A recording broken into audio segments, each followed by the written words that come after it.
Serious, what's a common life pro tip that is actually bad advice? Never give up.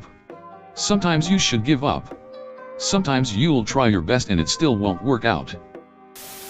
If you do what you love, you will never work a day in your life. Many people use this advice thinking they'll be able to easily coast through life and are shocked when they have to face the reality of it being an actual job. When you do something that you love as a career rather than as a hobby, it becomes much more serious and has more responsibilities. Sometimes it can even lead to you hating the thing you used to love. This isn't to discourage anyone who wants to pursue a career in something they enjoy, like a photographer or a chef. If you want to have a career doing something you enjoy, that's great. But you have to go in knowing that it won't be all sunshine and rainbows 100% of the time.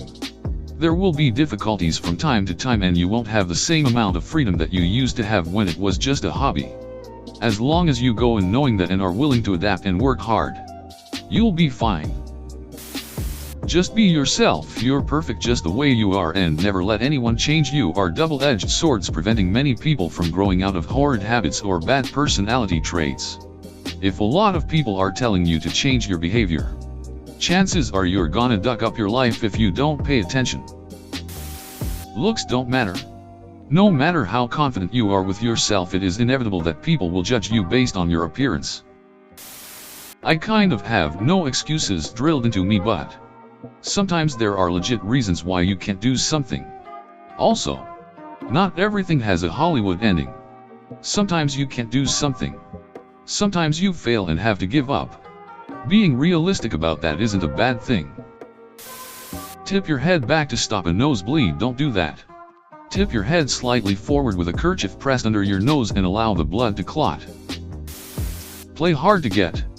Most of the time, playing hard to get just guarantees that both of you are going to end up alone.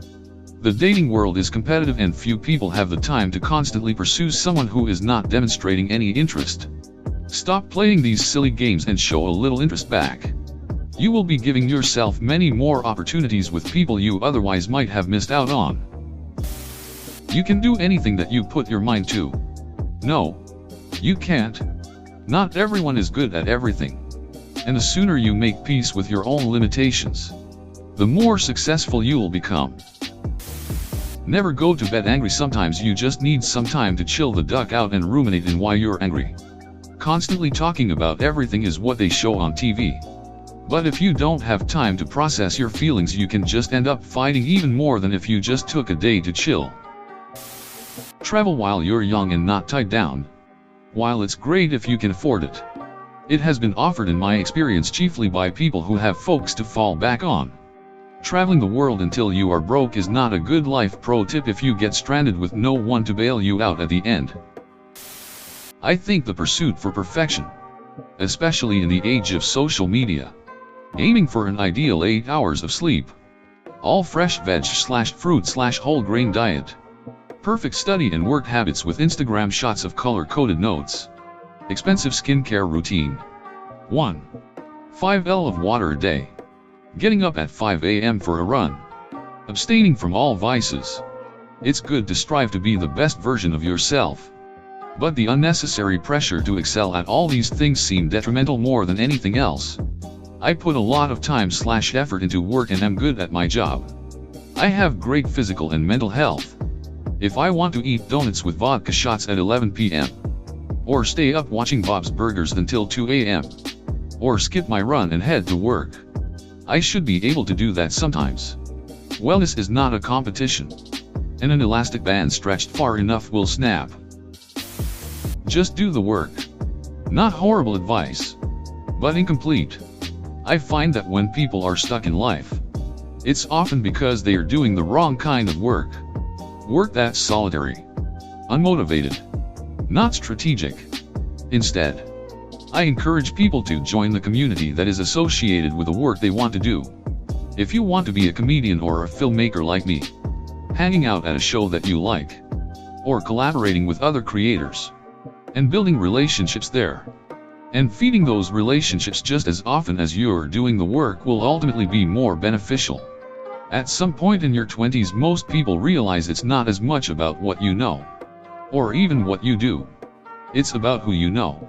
Who you know also has way more of an impact on your overall happiness. Just be happy or look on the bright side. Great overall advice. But sometimes in the moment, it can be the absolute worst. Sometimes things just suck and we want to break down and cry. That's okay. We shouldn't be talked out of those emotions when we're upset and obviously feeling low. You need to make a family so you won't end up alone. Well, you will end up alone surrounded by people if you don't know how to be there for you. A bad workman always blames his tools. Sometimes the thing you're using is the problem, rather than it being user error. And sometimes practice isn't enough to make up the shortfall. They are family. Let it go. My dad, who is a doctor, watched as I got a viral infection that spread to my brain and I went blind and deaf. He called my mom and said I'd be dead by the time he got home from work the next day. My sister, who hasn't spoken to him since middle school, had to break into his house. Find me. Call 911. Dad was mad that she broke in. Said nothing about me. If you can't handle me at my worst, you don't deserve me at my best. Absolutely wrong and super self-centered. At our worst, we're all super shitty and our loved ones don't deserve that. Some may not be able to handle us at our worst due to their own life stress and mental health conditions. This is just a recipe for pushing important people away. Practice makes perfect. No, it doesn't. Practice makes permanent. If you continuously repeat shoddy work, you'll just become very efficient at making that shoddy work. And it'll be hard for you to ever improve. Practice along with introspection, analysis, and feedback makes perfect. You're perfect the way you are? No, you're not. No one is. You should always strive to grow and become a better you. I get it's encouraging for those who struggle with their identity but working in schools. I've seen way too many students who think that means there is no room for growth. Telling kids to follow your dreams and you can be anything if you work hard enough. Sometimes you need to admit that even if something is your dream and you're willing to work for it, you may not have the necessary talent you need to succeed and should just keep it as a hobby. Hard work is important, but so is natural ability. I have a friend with dreams of being a successful actress. Her parents keep telling her if she believes then she can do it and she has talent and should follow her heart. While she's not bad, she's not great. She couldn't get into drama school. Went to university to do something else and graduated with a poor grade because she spent all of her time focusing on the drama society. Now she's been in and out of service jobs still trying audition after audition with almost no success. Instead she could have been building a career in another field and joined an amateur dramatic group to maintain her love for it while not wasting her life chasing an impossible dream. Plus there's the whole issue of it being a very difficult, unstable job where you need connections to go far. Not posted on Reddit much, but almost any boomer advice is useless in 2020. Just go up to the manager, shake their hand, and ask for a job. They will think you are weird and tell you to apply online. Keep asking out that love interest over and over. You'll wear them down. Borders on stalking and is likely a giant waste of time that won't turn into a lasting relationship. Pull up your bootstraps and work a part-time job to pay for college/a home. College and homes have gotten markedly more expensive and wages have stagnated for the past 30 years. There's no real catchy way to put it, but the sentiment that your life revolves around your job. You don't have to have a career or be ultra successful in your field. You just have to have a job that lets you earn enough money to enjoy your life and achieve all the things you want to do outside of work. Never change a running system. Heard it so many times at work it almost makes me vomit when hearing it. It's just an excuse for being too lazy to make something better even a tiny little bit cause it works so far. Why should I change something? Getting a 4-year degree is essential for a successful career. Acquiring marketable skills in a field you enjoy is what matters. Not spending X amount of time in college. Many 4-year degrees leave you with very few skills that are needed in the job market, while many trade school programs only take a few months and put you on the track to a high-paying job. If you love your job, you'll never work a day in your life. No matter what career you choose. No matter how fortunate you are. There's going to be parts of what you do that are going to be annoying, unpleasant, and difficult. And there's no guarantee that doing something for fun is going to save fun when you've got to do it because you need to pay rent. Pick a career based on what you're good at and what people value. You're selling your time. Ignore what others think of you. Human interaction is a cornerstone of our existence, and depending on how well you're liked among others determines the relative ease of how well you're able to get through life. Being mindful of others and their feelings should inform your thoughts and actions to a certain extent. There are obviously exceptions, but to simply outright ignore everybody and just maintain your course no matter what is not good advice. Follow your heart. We have a brain for a reason. Our hearts are fickle, and what may seem like love may just be infatuation, etc.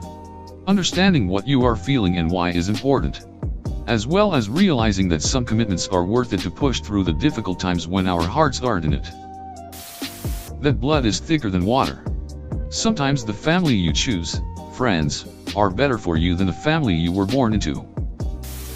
If a boy is mean to you, it means he likes you. No. It means he's likely a bully and leads women to staying in abusive relationships because he loves me. If you can't love yourself, you can't love someone else. Makes everyone with any mental illness feel unlovable and hopeless. Marriage/long-term partnership is a lot of work. You have to work at it every day. Bullducking shit. Your relationship should make your life better and easier. Sure, there will be hard times, but it should be easy to be with someone most of the time. It shouldn't be a lot of hard work or something you have to work at every day. Most problems should be the two of you vs the problem. And most of the hard times should be things life throws at you that you help each other through. You should not constantly be trying to make your marriage work. If your relationship is difficult, it may have just run its course. Marriage/being with someone should be easy. I have an idea. /propose. Announce pregnancy. Come out. Announce divorce /at /name /s /wedding. Funeral. Birthday. Birthing. Reception. Graduation /. No. You are stealing their attention and ruining it. If you do that, that is selfish. Say what's on your mind, ducking don't. You don't want the hassle of someone within earshot being offended or being offended on someone else's behalf just because your opinion is different from any narrative.